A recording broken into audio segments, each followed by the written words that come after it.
Ladies and gentlemen, welcome back to the channel and welcome back to some Call of Duty Vanguard. It feels weird, man. I'm uploading like weekly at this point. It feels really bad.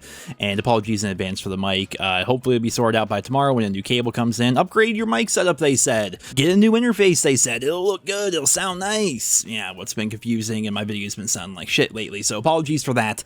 But history has repeated itself, ladies and gentlemen. Not with me or anything like that, but with the Call of Duty franchise, which is going to be tying into the topic and covering the news of the upcoming Season 3 and things like that. So what happened here? So going back to Black Ops Cold War, that was a game that in my opinion had a lot of promise. At launch, it was a really cool idea. It was the first like Black Ops 1 style game we've had in a very long time, and being set in the 80s and having some ties to World War II, like it was a very interesting setting, and I thought they had a lot of potential there. And honestly, the game was pretty fun at launch. Like at launch, there was a lot to the game and it was interesting, but updates were very few and far between, and as a result, I grinded and grinded and grinded Season 1, as most of you did, got Dark Matter, got most of the challenges done for 100%er, really enjoyed my time, and then Season 2 came out, and they barely updated the game, and there wasn't a whole lot of new content, and the lingering problems from Season 0 and Season 1 were still there, and thus the game was pretty stale, it wasn't all that interesting, and therefore I didn't play it. As you can see here, Season 2 for Black Ops Cold War, I got to rank 19.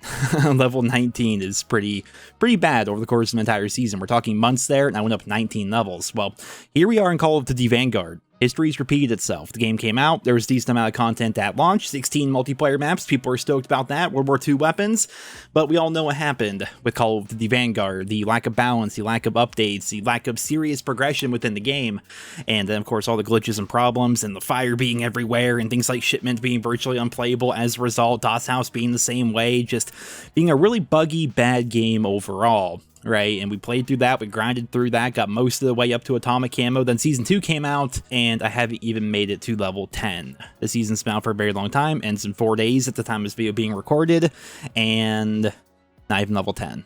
Haven't been playing, no interest in playing, could not possibly care less, and that feels really bad.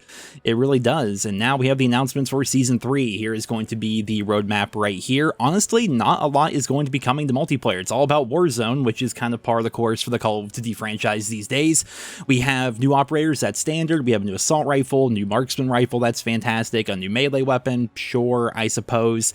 But the big news, of course, would be Godzilla vs. Kong, which is going to be happening in Warzone. I hope it actually turns out cool. I hope it actually is interesting and like you actually get scared of the giant monsters running around. They don't just look terrible, because this kind of event is what Warzone should have been doing for a very long time. Fortnite's been killing it with events for years and years and years now, whereas Warzone hasn't really done a whole lot. And then now we have this coming, which should be pretty interesting. I mean, a new Gulag, a new POI, that should be cool for Warzone.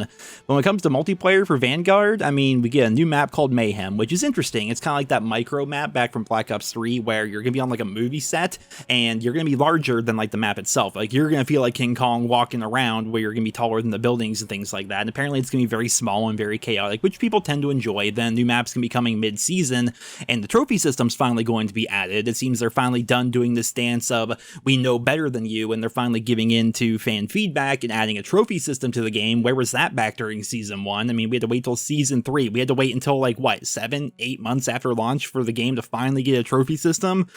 It makes no sense, man. You're like, yeah, the trophy system's not really realistic. I mean, did they really have those back in World War II? Meanwhile, we have a fucking weed Mosin Nagant, for crying out loud. It's a Mosin Nagant that's filled with weed instead of bullets, right? And you're talking to me about the trophy system not being realistic. Get the fuck out of here, dude. I hate that so much when developers do that little dance all the time. Like, oh, we know better than you guys. Believe us. We have a plan. We have a vision. It's like, dude, just listen. For crying out loud. The community knows better. We've known better. We've always known better. The games get good around Season like 5 because you finally start listening to us, right? So I don't know. We'll see how it plays out. I mean, Season 3 looks okay, but from a multiplayer perspective, there really isn't a whole lot of content there. History is repeating itself for me, and I'd love to know down in the comments if you guys have both games installed, which probably not, given the fact that the Call of Duty franchise requires, what, like 500 gigs a game these days, so having more than one game installed is virtually impossible. But if you could let me know what level you were, like going from Season 1 into Season 2 of Vanguard, I would love to know that. Like for me, I was like past level 500, then Season 2 I didn't even make it to level 10. and that's because I burnt myself out on the bad version of the game that was super buggy and had little problems. I think it goes back to something I've talked about many times here in the channel, is that first impressions are important.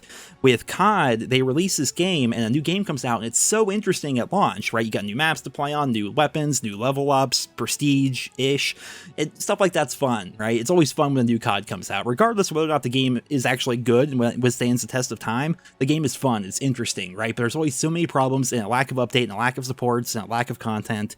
And then come season 2, I'm burnt out because I've played the game to death, the bad version of the game pretty much, and now I have virtually no interest. It's like, oh, another new gun to get 70 weapon levels on? Who cares?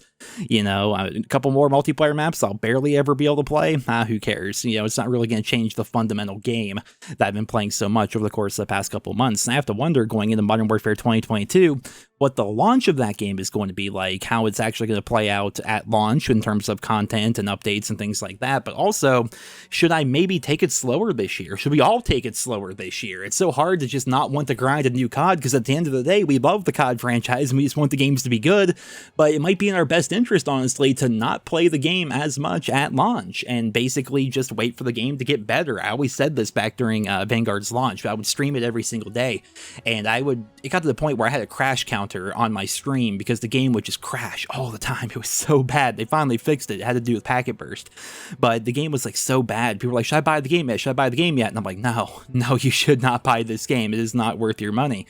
And we're at a point now with COD where it's in your best interest most of the time, I feel like, unless you're a content creator, to just wait for the game to be out for a while. Don't buy the game at launch, because if you wait until Christmas or even after Christmas, wait until the new year if you can, then the game itself is going to be cheaper. It's going to be less buggy, it's going to be more complete, and have more content. Like, there's literally no downside besides you just have to wait a little longer. Like, the people that buy the game at launch are like the people that pay early to, like, play the beta, even though it's technically a live version of the game. Like, it blows my mind, man. It really does. But yeah, so season 3 is gonna be coming out on April 27th, the monster of all seasons, they call it. So that's just in a couple of days time, and we'll see how things actually play out. I mean, the monster of all seasons adds 2 total multiplayer maps over the course of several months. I guess we'll see. I think they're more talking about the monsters that will literally be running around Warzone, and when it comes to Vanguard multiplayer, they're probably just gonna keep the lights on until we start getting more announcements for Modern Warfare 2022, at which point they'll pretty much abandon the entire game. If I had to guess.